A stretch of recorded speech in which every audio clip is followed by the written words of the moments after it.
Salamat Miss Rocky, magandang gabi Pilipinas. Ito na po ang latest sa lagay ng ating panahon. Alas 4 ng hapon kanina namataan po ang bagyong Agaton sa layong 185 kilometers east ng Hinatuan, Surigao del Sur o kaya naman po ay nasa layong 305 kilometers southeast ng Surigao City. Taglay po nito ang lakas ng hangin nga abot ng 55 kilometers per hour, malapit po yan sa gitna at halos hindi po ito gumagalaw o yan nga po tinatawag rin natin na almost stationary. Nakataas po ang storm warning signal number 1 sa isang bahagi po ng Mindanao, kabilang po dito ang Surigao del Norte, Siargao Island, Surigao del Sur, Dinagat Province, Agusan del Norte, Agusan del Sur, Davao Oriental at maging sa may Compostela Valley. Asahan po sa mga lugar na ito ang lakas ng hangin nga abot ng 30 to 60 kilometers per hour, sa loob po yan ng hindi bababa sa 36 hours.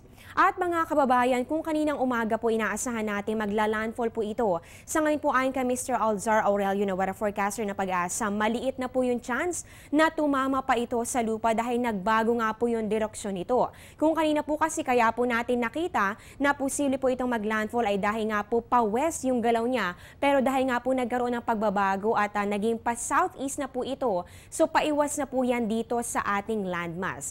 Ang dahilan po ng pagbabago sa direksyon nito ay ang presence ng high pressure area dito po yan sa bahaging ito.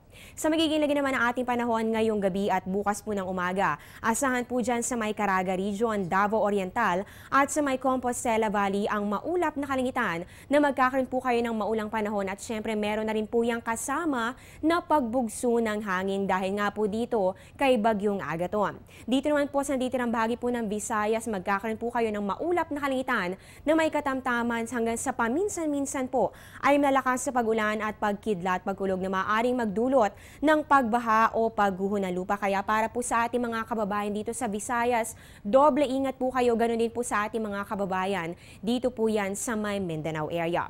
Samantala dito naman po sa may Bicol Region, pati na rin po sa Northern Mindanao at pati na rin dito sa may Davao, magkakaroon po kayo ng maulap na kalangitan na meron po yung kasamang may hina hanggang sa katamtamang pag-ulan at pagkidlat, pagkulog.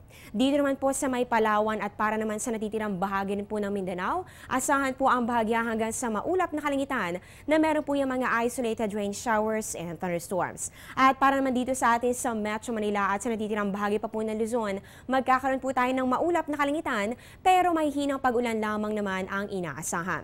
At para naman po sa mga nagtatanong kung kailan nga ba ito lalabas ng ating Philippine Area of Responsibility, maaaring by Monday or sa Tuesday, ay nasa par pa rin po ito kung sakali po na hindi pa rin ito malusaw. Nilinaw naman po ng Pag-asa na sa ngayon po ay maliit pa naman ang posibilidad na ito ay lumakas pa sa pagiging isang tropical storm, pero syempre patuloy po nating i-monitor ang development nito sa mga susunod pang mga araw. Samantala, bukod po sa pag-iral ng Bagyong Agaton, umiiral pa rin hanggang sa ngayon ang hanging amihan at sa katunayan nga po ay malakas pa rin ito hanggang sa ngayon. Kaya naman po sa pinagsamang lakas nito pong hanging amihan pati na rin po nito ni Bagyong Agaton, nakataas pa rin po ang gale warning sa mga baybayin po yan ng Luzon hanggang dito po yan sa Visayas. So marami pong areas ang kabilang sa gale warning na ito, kaya naman para sa ating mga kababayang mangisda at sa meron pong mga maliit na sakyang pandagat, hindi pa rin po kayo pwedeng pumalaot sa mga susunod na oras dahil hindi po yan magiging ligtas para sa inyo.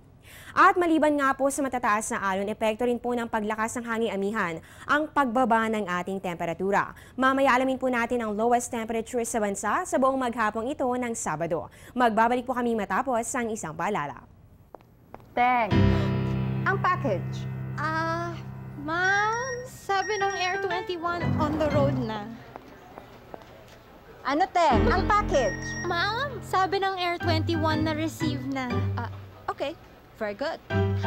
Basta padala, sagot ka ng Air 21. May real-time delivery updates via text para worry-free ka. Teng, ang package, napadala mo na? Yes, ma'am, sa Air 21. Sa Air 21, sagot ko, padala mo.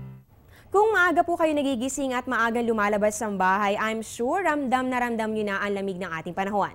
Kaya naman eto na po ang 5 pinakamababang temperatura na naitala ng Pag-asa, kanina po yan.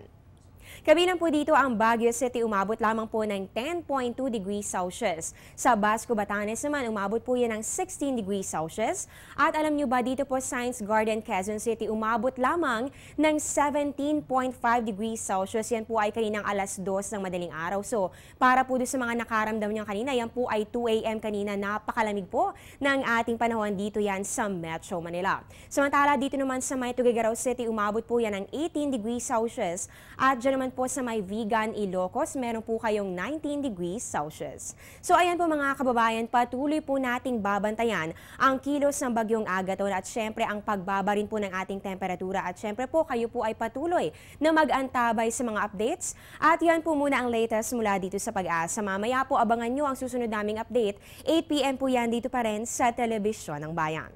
Ako po ang inyong weather lover, Amor La Rosa. Magandang gabi. Balik sa iyo, Miss Rocky.